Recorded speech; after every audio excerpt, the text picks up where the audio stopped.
How to be a skinhead on a low budget. The skinhead movement originally rose from the English youth of 1960s who rejected popular culture and adopted an outsider, punk mentality. In the 1980s, some people in the skinhead movement began to incorporate racist principles, but true skinheads are anti-racism and apolitical. A true skinhead's mentality champions do-it-yourself and other punk attitudes that don't include paying ridiculous prices for fashion. Part 1: Modifying your current wardrobe. 1. Sort through your wardrobe. You might be surprised by the amount of clothes you currently own that could pass in a skinhead's wardrobe. Look through your shirts and set aside anything that has a clothing brand on it or any graphic shirt. Skinheads typically wear simple tops or band shirts. It is okay to have some collared shirts.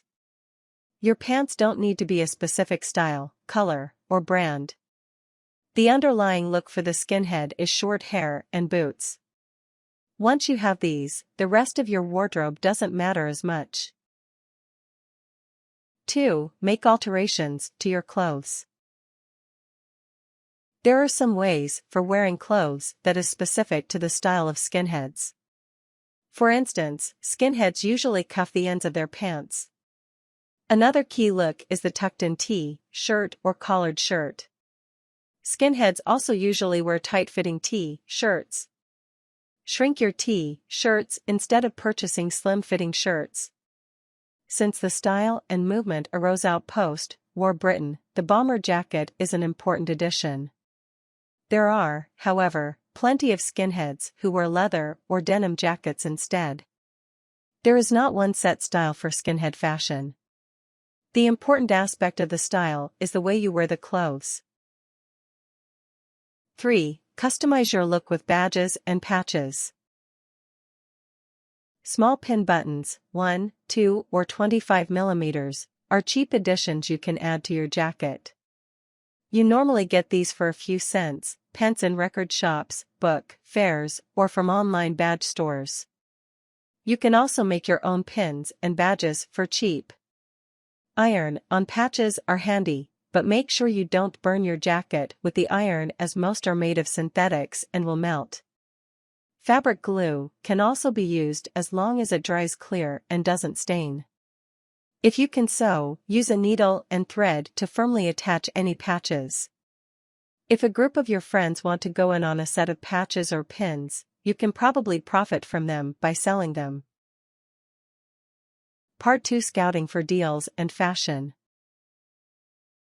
1. Seek out bargain clothing stores.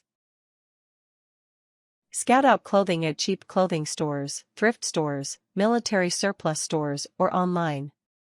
Try to find clothes you don't have, like polo shirts, button-up shirts, a flight jacket, jeans, boots, and other items associated with the skinhead style.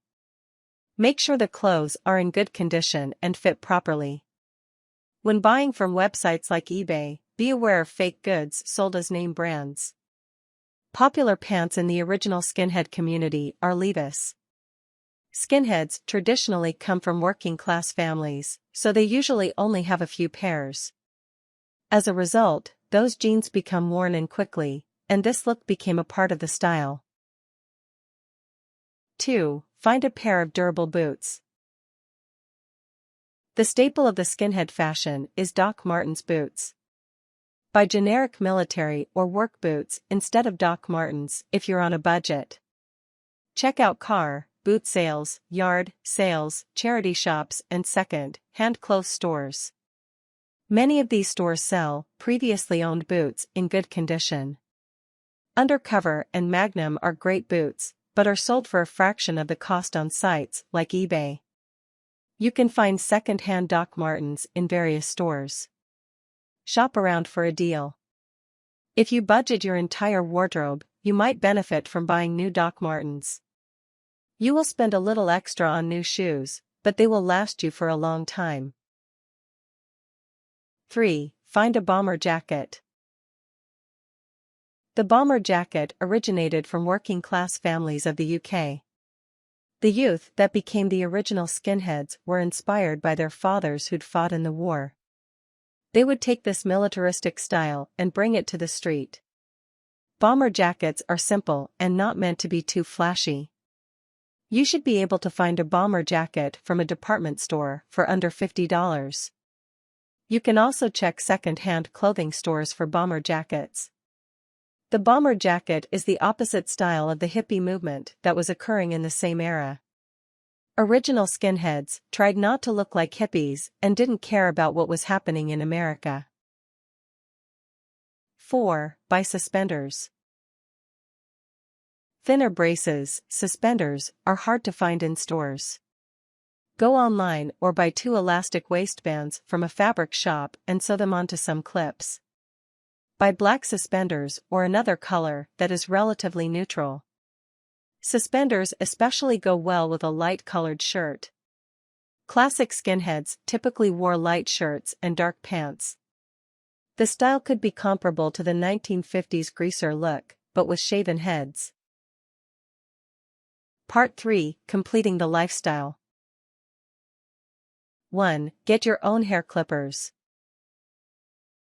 You can shave your head for free. Most electric clippers only cut your hair so short, even with the guard off. To achieve a zero, cropped scalp, without breaking the bank, nothing beats a shave with a disposable, interchangeable razor, the kind used to shave your face, and some value, brand foam or gel. You might be able to shave your head yourself, but most skinheads have their friends do this for them. 2. Stay clean shaven. The only facial hair skinheads have is small mutton chops. For the most part, skinheads keep their face as clean as their heads, if not shorter. You can get a lot of use out of an electric razor. Even though electric razors cost more, they will last you longer than cheap, disposable razors. 3. Support local music. Skinheads support live music as much as they can. One of the best outcomes for budgeting your wardrobe is to spend the rest of your money on your local music community. Even if you don't know any local skinhead groups, you can purchase reggae and ska music from your local record store. 4. Do not follow prejudice trends. Racism was never part of the original skinhead ideology. All races were a part of the original group of 1960s English skinheads. They band together because larger societal issues such as class. Skinheads were not racists, but instead were anti-racists. For some reason it became part of the definition of skinhead to be white supremacist, but don't let that guide you and your actions. Tips. Remember, there is a difference in used and slovenly. Polish your boots and avoid dressing in rumpled, wrinkled shirts. The original skins never set out to look shabby, they wanted to look like good, working-class lads, cleaned up for a night out. If you find a good deal on authentic nice skinhead brands like Fred Perry, Ben Sherman or Dr. Martens, take the offer. Avoid baggy and grubby clothes. Watch This Is England for inspiration on skinhead styles.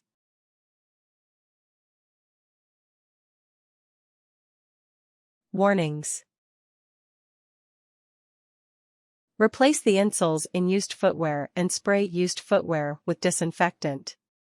If you buy something used, make sure you wash it well.